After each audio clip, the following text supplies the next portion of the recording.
හරි ඉතින් මේ විදිහකින් කතා කරන්න යන්න අපේ question series එකේ 20 වෙනි question එකත් එක්ක. ඉතින් මේ question එකේ තියෙන්නේ අපි කලින් කතා කරපු question එකේම ඉතුරු ටික. අපි කලින් ප්‍රශ්නේ අනු ප්‍රශ්න 8ක් කතා කරා අන්තිම වීඩියෝ එකේ. ඉතින් මෙතනත් පහක් තියෙනවා. ඉතින් 8යි 5 13ක් මේ වීඩියෝ එක අවසන්යේදී කතා කරලා ඉවරනවා. ඉතින් අපි ඒ ඩේටාබේස් එකට අදාළව මේ ප්‍රශ්න ටික තේරම් කතා කරගෙන යමු. ඉතින් මෙතන පළවෙනිම කියනවා find the number of students who participated in the first term science subject.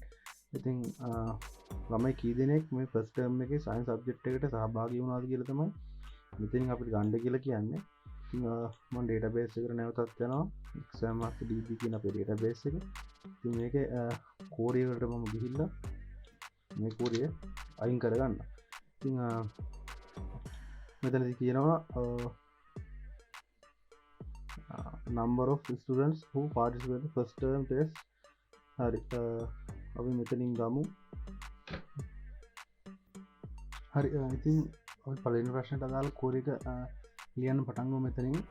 ඉතින් කවුන්ට් එකක් ගන්න දාන්නේ මෙන්න මේ කීවර්ඩ් එක.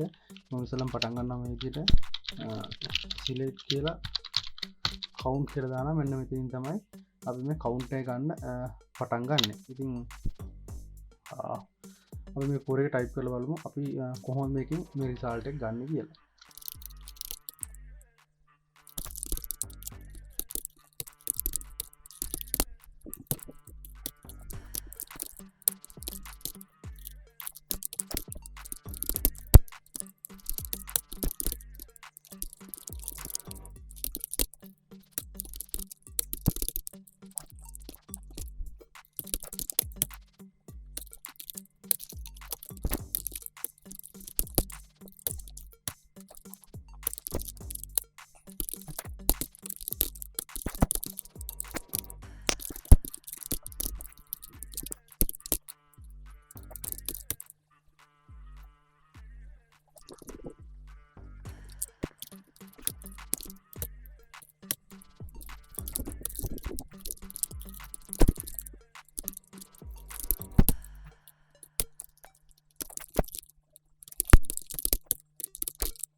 හරි ඉතින් ඔය විදිහට තමයි කෝඩ් එක ටයිප් කරගන්නේ. ඉතින් අපි මේක රන් කරලා බලමු අපිට රිසල්ට් එකක් අදාළ විදිහට හම්බ වෙනවද කියලා. හරි ඉතින් බලා ගන්න පුළුවන් මෙතන count of students කියලා වැටලා තියෙනවා. ඒ වැටෙන්නේ මම මෙතනදී මෙන්න මේ දෙන count of students කියලා මෙන්න මේ ඇස් එකත් එක දෙන එක. ඉතින් අපිට මේක නැතුව වුණත් දෙන්න පුළුවන්. ඒකට අදාළ ඩිෆෝල්ට් එක දෙනවා. නැත්නම් අපිට මේ ඇස් දාලා කැමති නේම් එකකින් මේක රීනේම් කරගන්න පුළුවන්. ඉතින් 8ක් විදිහට තමයි අපිට මෙතන මේ රිසල්ට් එක එන්නේ. මෙන්න මේ ෆස්ට් ටර්ම් එකේ සයින්ස් සබ්ජෙක්ට් එකට පාර්ටිසිපේට් කරපු. ඉතින් අපි ඊළඟට බලමු අපේ දෙවෙනි ප්‍රශ්නය. දෙවෙනි ප්‍රශ්නේ කියනවා මේ විදිහට what is the minimum score obtained by the first term students. ඉතින් කියනවා මේ ෆස්ට් ටර්ම් එකේ ඉස්වන්ස්ල ගත්තු මේ අඩුම ලකුණ ගැන තමයි මෙතනදි මේ අහන්නේ. ඉතින් අපි ඒකටත් කෝරේ එකක් ටයිප් කරලා බලමු කොයි විදිහටද මේක අපිට ටයිප් කරගන්න තියෙන්නේ කියලා. හරි ඉතින් අපි මේ lowest mark එක ගන්න කෝරේ එක ටයිප් කරගමු මෙතනින්. දැන් මම මේකට දානවා select. ඒකට ගන්න අපි මෙන්න මේ min කියන keyword එක. ඉතින් ඒකටත් අර විදිහටම අපි දාගමු table එක. table එක තමයි student underscore exam underscore mark underscore record. මෙන්න මේකේ table එකෙන් අපි ගන්නේ marks කියන column එක. ඊට පස්සේ මෙතනදී අපි ඊළඟට දෙන්න ඕන from කොහෙන්ද ගන්න කියන එක. ගන්න මෙන්න මේ කියන මෙන්න මේ table එකකින් from මෙන්න මේ table එක. ඊට පස්සේ අපි දෙන්න ඕන condition එක where අපි දෙමු in select අපි ගන්න ඕන term එක. ඉන් කියලා තියෙන first term එක ඒක නිසා අපි ගමු ටර්ම් එක. එතකොට ඒක වෙන්නේ exam underscore term කියන ටේබල් එකකින් මෙතනින් ගන්න ඕන අපි term id එක. term id එක මේ විදිහට අරගෙන අපි ගමු from ගන්නෙ මොකෙන්ද? from අපි ගන්න මෙන්න මේ exam term කියන ටේබල් එකකින්. ඉතින් මේ ටේබල් එකෙන් ඊට අපි condition එක දාමු where. එතකොට වෙන්න ඕන exam term එක මේ term එකේ term name එක තියෙනවා. ඉතින් අපි dot එකක් දාලා අපි ගන්න ඕන මෙන්න මේ කියන term name එක. අපි මේක බලන්න ඕන equal කියලා first term එකට. ඉතින් මේක run කරොත් අපිට බලා ගන්න පුළුවන් අපි ගත්ත අඩුම ලකුණ first term එකේ. මෙතන table එක නැහැ. අපි table එක දාගමු.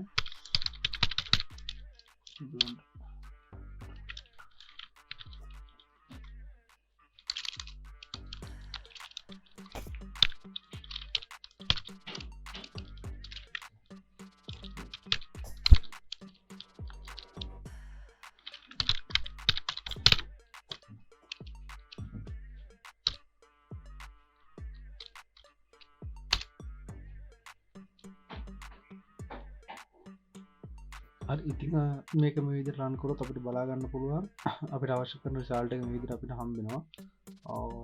සෝරි ස්පේස් එකක් තියෙනවා. හරි දැන් රන් කරොත් අපිට බලා ගන්න පුළුවන් 10.5 කියලා අපිට මෙයා මෙතනදි කියපු මිනිමම් ස්කෝර් එක එනවා. ඉතින් මේකත් අපිට රීනේම් කරගන්න පුළුවන් අපේ කොලම් නේම් එක. මම මෙතනින් දා ගන්නම් as minimum score විදියට. දැන් මම නැවතත් run කරොත් minimum score කියලා මෙතනින් අපිට බලා ගන්න පුළුවන්. ඉතින් අපි බලමු ඊළඟ ප්‍රශ්නය මොකක්ද කියලා. අපි දෙවෙනි ප්‍රශ්නේ ඉවරයි. ඊළඟට find the number of students who participate the second term mathematics subject. ඉතින් අපිට මේක තියෙන්නේ පළවෙනි කෝර එකමයි. ඉතින් අපි ඒකත් මේ විදිහට මෙතනින් දාගමු.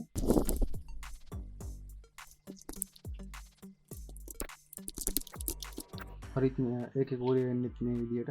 ඉතින් මම මේක run කරොත් අපිට බලා ගන්න පුළුවන් අපේ count එක යනවා count of students 8ක් විදිහට. එතනදී වෙන්නේ මේ mathematics second term එකේදී තමයි 38 දෙනෙක් මේ විදිහට සහභාගී වෙලා තියෙන්නේ. ඉතින් අපි ඊළඟ ප්‍රශ්නේ බලමු මෙතනදී. ඊළඟට තියෙනවා which subject got the lowest marks in the first term. ඉතින් first term එකේදී අඩුම මාක්ස් එකක් ගත්තේ මොන සබ්ජෙක්ට් එකකටද කියලා අහන්න. ඉතින් දැන්දිත් අපි මේකට අදාළ කරන කෝරේ එක ටයිප් කරලා බලමු.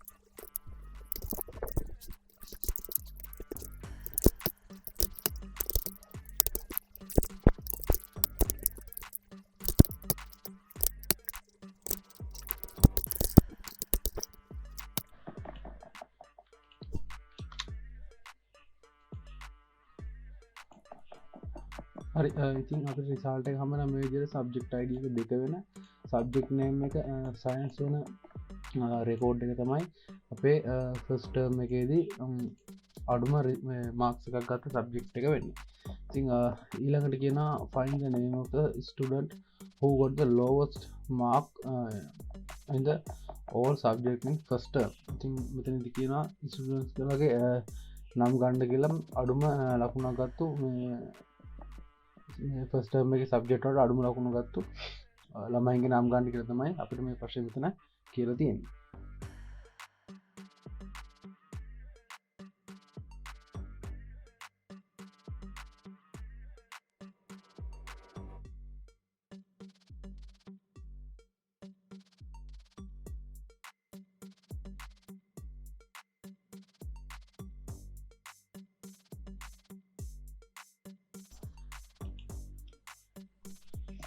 හරි ඉතින් ඔය මෙතන බලා ගන්න පුළුවන් පළවෙනි වාරේ එක්සෑම් වලට අඩුම ලකුණු ගත්තු ස්ටුඩන්ට්ගේ ඩීටේල්ස් තමයි අපිට මෙතන බලා ගන්න පුළුවන් වෙන්නේ. එතකොට මෙන්න මේ STU_005 කියන ස්ටුඩන්ට් තමයි මෙන්න මේ කියන අඩුම ලකුණු අරන් තියෙන සබ්ජෙක්ට් වලට ෆස්ට් ටර්ම් එකේදී. ඉතින් අපේ 20 වෙනි ප්‍රශ්නේ තමයි මේ විදිහට අවසන් කරනවා. ඉතින් ඊළඟට අපි 20 වෙනි ප්‍රශ්නේ 21 වෙනි ප්‍රශ්නේ හම්බ වෙනකන් අද මම මේ විදිහින් සමු ගන්නවා. ඔයාලා හැමදෙනාටම සුබ දවසක්.